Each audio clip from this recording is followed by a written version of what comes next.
Hi everyone, welcome back to the system design series. Previous వీడియోలో మనం basics of system design and అలాగే non functional requirements గురించి నేర్చుకున్నాం కదా.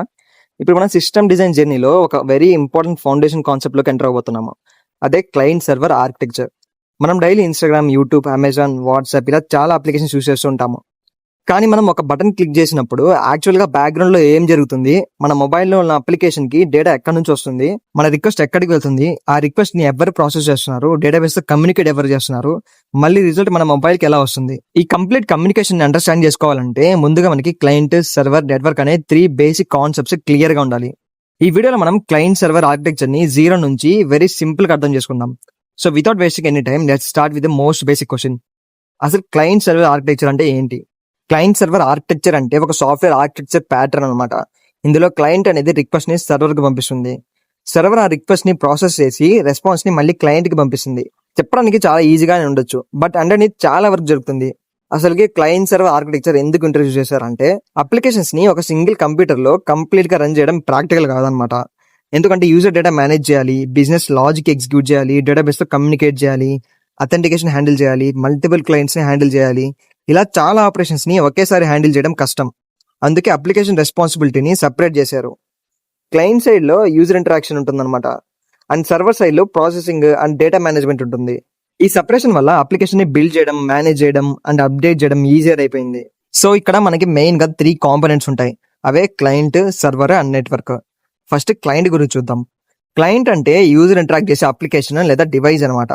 ఫర్ ఎగ్జాంపుల్ మన browsers like Chrome, Safari, Firefox, or mobile apps, desktop apps, smart TVs, IoT devices, ఇవన్నీ clients అనమాట. వీటి మెయిన్ రెస్పాన్సిబిలిటీ ఏంటి అంటే యూజర్ నుంచి ఇన్పుట్ తీసుకోవడం. Like for example login details enter చేయడం, బటన్ క్లిక్ చేయడం, సెట్ చేయడం, ఫామ్ సబ్మిట్ చేయడం, ఇవన్నీ. అండ్ నెక్స్ట్ యూజర్ నుంచి ఇన్పుట్ తీసుకున్నాక సర్వర్ కి రిక్వెస్ట్ పంపడం అనమాట. For example login button click చేస్తే లాగిన్ రిక్వెస్ట్ ని సర్వర్ కి సెండ్ చేస్తుంది విత్ యూజర్ ఇన్పుట్ లో ఇచ్చిన data like email, name, password ఇలాగా. అండ్ థర్డ్ థింగ్ వచ్చేసి సర్వర్ నుంచి రెస్పాన్స్ వచ్చాక యూజర్ కి స్క్రీన్ మీద డిస్ప్లే చేయడం. ఇవి క్లయింట్స్ యొక్క మెయిన్ రెస్పాన్సిబిలిటీస్ అనమాట. Next server. సర్వర్ అంటే ఒక హార్డ్వేర్ డివైస్ లేదా సాఫ్ట్వేర్ సిస్టమ్ అనుకోండి. ఇది క్లయింట్ నుంచి వచ్చిన రిక్వెస్ట్ ని రిసీవ్ చేసుకుంటుంది అండ్ వాటిని ప్రాసెస్ చేస్తుంది. రిక్వైర్డ్ డేటా ఆర్ సర్వీస్ ని రెస్పాన్స్ గా క్లయింట్ కి పంపిస్తుంది. ఇప్పుడు దీనికి కూడా కొన్ని రెస్పాన్సిబిలిటీస్ ఉన్నాయన్నమాట. ఫస్ట్ థింగ్ వచ్చేసి రిక్వెస్ట్ ని రిసీవ్ చేసుకోవడం. క్లయింట్ నుంచి వచ్చిన రిక్వెస్ట్ ని రిసీవ్ చేసుకుంటుంది అండ్ నెక్స్ట్ వాటిని ప్రాసెస్ చేయడం. ఆ రిక్వెస్ట్ ని అనలైజ్ చేసి రిక్వైర్డ్ బిజినెస్ లాజిక్ ని ఎగ్జిక్యూట్ చేస్తుంది. And third one database communication. Required data కోసం డేటాబేస్ తో కమ్యూనికేట్ చేస్తుంది. Fourth one sending responses. Process complete అయ్యాక రిక్వైర్డ్ రిజల్ట్ ని క్లయింట్ కి రెస్పాన్స్ గా పంపిస్తుంది అనమాట. ఫిఫ్త్ వన్ వచ్చేసి authentication and authorisation. User identity verify చేసి యూజర్ కి యాక్సెస్ ఉన్న రిసోర్స్ ని కంట్రోల్ చేస్తుంది అనమాట. సిక్స్త్ వన్ వచ్చేసి data management. User data, application data, files, transactions లాంటి ఇన్ఫర్మేషన్ ని మేనేజ్ చేస్తుంది అనమాట. Seventh one security. Unauthorised access ని, మాలిషియస్ రిక్వెస్ట్ ని అండ్ అదర్ థ్రెట్స్ నుంచి సిస్టమ్ ని ప్రొటెక్ట్ చేయడానికి సెక్యూరిటీ మెకానిజం ని ఇంప్లిమెంట్ చేస్తుంది. ఎయిత్ వన్ వచ్చేసి మల్టిపుల్ క్లయింట్స్ ని ఒకేసారి హ్యాండిల్ చేయడం. ఒకే టైంలో మల్టిపుల్ యూజర్స్ ఆర్ క్లయింట్స్ నుంచి వచ్చిన రిక్వెస్ట్ ని హ్యాండిల్ చేస్తుంది. ఇవన్నీ ఒక సర్వర్ యొక్క మెయిన్ రెస్పాన్సిబిలిటీస్ అనమాట. ఇప్పుడు మీకు క్లయింట్ గురించి తెలిసిపోయింది, సర్వర్ గురించి తెలిసిపోయింది. అండ్ థర్డ్ వన్ వచ్చేసి నెట్వర్క్. నెట్వర్క్ అంటే క్లయింట్ అండ్ సర్వర్ మధ్య డేటా రిక్వెస్ట్, రెస్పాన్స్ ఎక్స్చేంజ్ అయ్యే కమ్యూనికేషన్ మీడియం ని నెట్వర్క్ అంటారు.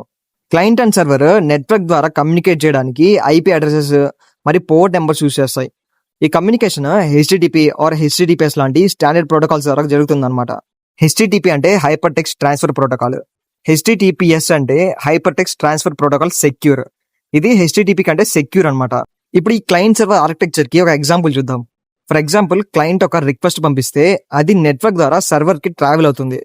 సర్వర్ ప్రాసెస్ చేసి రెస్పాన్స్ పంపిస్తే అది మళ్ళీ నెట్వర్క్ ద్వారా క్లయింట్ కి రీచ్ అవుతుంది. సో ఇది basic of client server architecture. ఇప్పుడు ఇందులో కూడా డిఫరెంట్ ఆర్కిటెక్చర్ టైప్స్ ఉంటాయి అనమాట. అందులో ఫస్ట్ వన్ వచ్చేసి 2 టైర్ ఆర్కిటెక్చర్. 2 టైర్ ఆర్కిటెక్చర్ అంటే అప్లికేషన్ ని 2 మెయిన్ లేయర్స్ గా డివైడ్ చేసే ఆర్కిటెక్చర్ ని 2 టైర్ ఆర్కిటెక్చర్ అంటారు. ఇందులో మెయిన్ గా ఉండేవి client and database server. So ఈ ఆర్కిటెక్చర్ టైప్ లో క్లయింట్ అనేవాడు డైరెక్ట్ గా డేటాబేస్ సర్వర్ తో కమ్యూనికేట్ చేస్తాడు అనమాట. క్లయింట్ సైడ్ లో just UI and application logic ఉంటాయి. ఇక్కడ క్లయింట్ అనేవి యూజర్ యాక్షన్స్ ని హ్యాండిల్ చేసి రిక్వైర్డ్ డేటా కోసం డేటాబేస్ సర్వర్ ని డైరెక్ట్లీ యాక్సెస్ చేస్తుంది అనమాట. అండ్ డేటాబేస్ సర్వర్ లో అప్లికేషన్ డేటా స్టోర్ అవుతుంది. అండ్ ఈ డేటాబేస్ సర్వర్ అనేది క్లయింట్ నుంచి వచ్చిన రిక్వెస్ట్ బేస్డ్ మీద డేటాని రిట్రీవ్ చేయడం, ఇన్సర్ట్ చేయడం, అప్డేట్ చేయడం, డిలీట్ చేయడం ఇలాంటి పనులు చేస్తుంది అనమాట. సో స్మాల్ డెస్క్టాప్ అప్లికేషన్స్ కి or small internal business applications కి ఈ 2-tier ఆర్కిటెక్చర్ ని యూజ్ చేయొచ్చు. And next 3-tier architecture. 3-tier architecture అంటే అప్లికేషన్ ని 3 సెపరేట్ లేయర్స్ గా డివైడ్ చేసే ఆర్కిటెక్చర్ ని 3-tier ఆర్కిటెక్చర్ అంటారు. ఇందులో మెయిన్ గా ఉండేవి first presentation layer, second business logic layer, third database layer ఉంటాయన్నమాట. ఫస్ట్ ప్రెజెంటేషన్ లేయర్ గురించి చూద్దాం. ఇది యూజర్ ఇంటరాక్ట్ అయ్యే యూఐ లేయర్ అన్నమాట. ఇందులో యూజర్ ఇన్పుట్ తీసుకొని రిక్వెస్ట్ ని నెక్స్ట్ లేయర్ కి పంపిస్తుంది. అండ్ ఆ నెక్స్ట్ లేయర్ వచ్చేసి బిజినెస్ లాజిక్ లేయర్. ఇది అప్లికేషన్ యొక్క మెయిన్ లాజిక్ ని హ్యాండిల్ చేసే లేయర్ అన్నమాట. ఇందులో రిక్వెస్ట్ ని ప్రాసెస్ చేసి రిక్వైర్డ్ ఆపరేషన్స్ ని పర్ఫామ్ చేస్తుంది. అండ్ థర్డ్ వచ్చేసి డేటాబేస్ లేయర్. ఇందులో అప్లికేషన్ డేటాని స్టోర్ చేయడం అండ్ మేనేజ్ చేయడం ఇలాంటివన్నీ చేస్తారనమాట. ఫర్ ఎగ్జాంపుల్ ఒక ఈ కామర్స్ యాప్ తీసుకుందాం. ప్రోడక్ట్ యూఐ వచ్చేసి presentation layer, and orders, payments ఇవన్నీ వచ్చేసి బిజినెస్ లాజిక్ లేయర్, అండ్ డేటాకి సంబంధించినవన్నీ డేటాబేస్ లేయర్. సో ఇది 3-tier ఆర్కిటెక్చర్ అనమాట. And next n-tier architecture. N-tier architecture అంటే అప్లికేషన్ ని 2 or 3 లేయర్స్ కాకుండా మల్టిపుల్ ఇండిపెండెంట్ లేయర్స్ ఆ టైర్స్ గా డివైడ్ చేసే ఆర్కిటెక్చర్ ని ఎంటైర్ ఆర్కిటెక్చర్ అంటారు. ఇక్కడ ఎన్ అంటే ఎనీ నెంబర్ ఆఫ్ టైర్స్ అనమాట. అప్లికేషన్ రిక్వైర్మెంట్స్ బట్టి మల్టిపుల్ లేయర్స్ క్రియేట్ చేయొచ్చు. ఫర్ ఎగ్జాంపుల్ క్లయింట్ ఒక లేయర్, వెబ్ సర్వర్ ఒక లేయర్, అప్లికేషన్ సర్వర్ ఒక లేయర్, అథెంటికేషన్ సర్వీస్ ఒక layer, payment services, database, cash, ఇలా అప్లికేషన్ ని డిఫరెంట్ రెస్పాన్సిబిలిటీస్ గా సపరేట్ చేస్తాం అనమాట. ఇలా చేయడం వల్ల మన అప్లికేషన్ ఈజీగా స్కేల్ అవుతుంది అనమాట. ఫర్ ఎగ్జాంపుల్ ట్రాఫిక్ ఎక్కువ పేమెంట్ సర్వీస్ మీద ఉంటే ఎంటైర్ అప్లికేషన్ స్కేల్ చేయాల్సిన అవసరం లేదు. పేమెంట్ సర్వీస్ కెపాసిటీ ఇంక్రీజ్ చేయొచ్చు అనమాట. సో ఎంటైర్ ఆర్కిటెక్చర్ అనేది mostly large and complex enterprise applications లో యూజ్ చేస్తారు. సో ఇవి 3 డిఫరెంట్ టైప్స్ ఆఫ్ ఆర్కిటెక్చర్స్ అనమాట.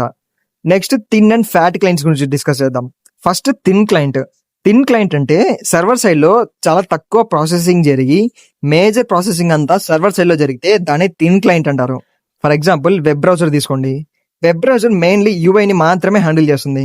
And rest of other things like major business logic అంతా సర్వర్ సైడ్ లో జరుగుతూ ఉంటుంది కాబట్టి ఇలా క్లయింట్ సైడ్ లో లెస్ ప్రాసెసింగ్ జరిగితే దాన్ని థిన్ క్లయింట్ అంటారు. And next fat client. Fat client అంటే exactly opposite of thin client. అంటే క్లయింట్ సైడ్ లో ఎక్కువ ప్రాసెసింగ్ అండ్ బిజినెస్ లాజిక్ జరిగి సర్వర్ సైడ్ లో తక్కువ జరిగితే దాన్ని ఫ్యాట్ క్లయింట్ అంటారు. ఎగ్జాంపుల్ కి మన ల్యాప్టాప్ లో ఉండే ఏదో ఒక అప్లికేషన్ తీసుకోండి. డెస్క్టాప్ అప్లికేషన్స్ లో చాలా ప్రాసెసింగ్ లోకల్ సిస్టమ్ లోనే జరుగుతుంది అనమాట. ఇలా హ్యూజ్ వర్క్ అంతా క్లయింట్ సైడ్ జరిగితే దాన్ని ఫ్యాట్ క్లయింట్ అంటారు. సో ఇది థిన్ అండ్ ఫ్యాట్ క్లయింట్ గురించి. Next stateful versus stateless. Client server architecture లో స్టేట్ఫుల్ అండ్ స్టేట్లెస్ అనేది చాలా ఇంపార్టెంట్ కాన్సెప్ట్స్ అనమాట. ఫస్ట్ స్టేట్లెస్ అంటే సర్వర్ ప్రీవియస్ రిక్వెస్ట్ ఇన్ఫర్మేషన్ ని గుర్తు పెట్టుకోకుండా ప్రతి రిక్వెస్ట్ ని ఇండిపెండెంట్ గా ప్రాసెస్ చేయడం అనమాట. అంటే సర్వర్ అనేది క్లయింట్ నుంచి వచ్చిన ఫస్ట్ రిక్వెస్ట్ లో ఏం చేసిందో నెక్స్ట్ రిక్వెస్ట్ వచ్చినప్పుడు సర్వర్ ఆ ప్రీవియస్ రిక్వెస్ట్ స్టేట్ ని మెయింటైన్ చేయదన్నమాట. ప్రతి రిక్వెస్ట్ లో సర్వర్ కి రిక్వైర్డ్ ఇన్ఫర్మేషన్ ప్రొవైడ్ చేయాలి. ఎగ్జాంపుల్ కి సపోజ్ మీరు ఒక వెదర్ అప్లికేషన్ యూజ్ చేస్తున్నారు అనుకోండి. మీరు బెంగళూరు వెదర్ కోసం రిక్వెస్ట్ పంపిస్తారు.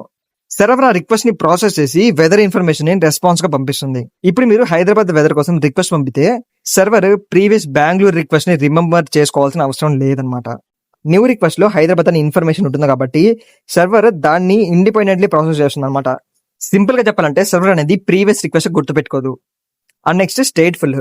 స్టేట్ఫుల్ అంటే సర్వర్ అనేది క్లయింట్ యొక్క ప్రీవియస్ ఇంటరాక్షన్ లేదా కరెంట్ స్టేట్ ని గుర్తుపెట్టుకొని నెక్స్ట్ రిక్వెస్ట్ ని ఆ స్టేట్ బేస్ మీద ప్రాసెస్ చేయడం. అంటే సర్వర్ కి క్లయింట్ తో ప్రీవియస్ గా ఏం జరిగిందో కాంటాక్ట్స్ ఉంటుంది అనమాట. ఎగ్జాంపుల్ ఇప్పుడు ఒక ఆన్లైన్ షాపింగ్ అప్లికేషన్ అనుకుందాం. మీరు ఫస్ట్ ఒక ఫోన్ ని కార్ట్ లో యాడ్ చేశారు, తర్వాత ఒక హెడ్ ఫోన్ ని కార్ట్ లో యాడ్ చేశారు. ఇప్పుడు కార్ట్ ఓపెన్ చేస్తే సర్వర్ కి already phone and head phone cart లో ఉన్నాయని ప్రీవియస్ స్టేట్ తెలుసు. సో నెక్స్ట్ రిక్వెస్ట్ వచ్చినప్పుడు సర్వర్ ప్రీవియస్ స్టేట్ ని యూజ్ చేసి అప్డేట్ కార్డ్ ని రిటర్న్ చేస్తుంది అనమాట. ఇది స్టేట్ఫుల్ బిహేవియర్. సో ఇది difference between stateful and stateless. So ఈ క్లయింట్ సర్వర్ ఆర్కిటెక్చర్ లో ఇవన్నీ అండర్నీత్ ఒక మేజర్ రోల్ ప్లే చేస్తాయి అనమాట. సో దానివల్ల చాలా అడ్వాంటేజెస్ ఉన్నాయి. లైక్ మీ డేటా అనేది సెంట్రలైజ్డ్ గా ఉంటుంది, మీ అప్లికేషన్ అనేది ఈజీగా మెయింటైన్ చేయొచ్చు, బెటర్ సెక్యూరిటీ ఉంటుంది, స్కేలబిలిటీ ఉంటుంది, పర్ఫార్మెన్స్ ఉంటుంది, అండ్ ఆల్సో లిమిటేషన్స్ కూడా ఉంటాయి. Like single point of failure, server overload, network dependency, latency, maintenance cost ఇవన్నీ. సో ఈ వీడియోలో మనం క్లయింట్ సర్వర్ ఆర్కిటెక్చర్ ని కంప్లీట్ గా అండర్స్టాండ్ చేసుకున్నాం కదా. క్లయింట్ అంటే ఏంటి, సర్వర్ అంటే ఏంటి, నెట్వర్క్ ఎలా వర్క్ చేస్తుంది, రిక్వెస్ట్ రెస్పాన్స్ ఫ్లో ఎలా జరుగుతుంది, అండ్ అలాగే 2-tier 3-tier ఎంటైర్ ఆర్కిటెక్చర్ గురించి, thin and fat client, stateful and statelessness, ఈ కాన్సెప్ట్స్ అన్ని కవర్ చేసాము. ఇవి క్లయింట్ సర్వర్ ఆర్కిటెక్చర్ కి ఇంపార్టెంట్ ఫౌండేషన్ కాన్సెప్ట్స్ అనమాట.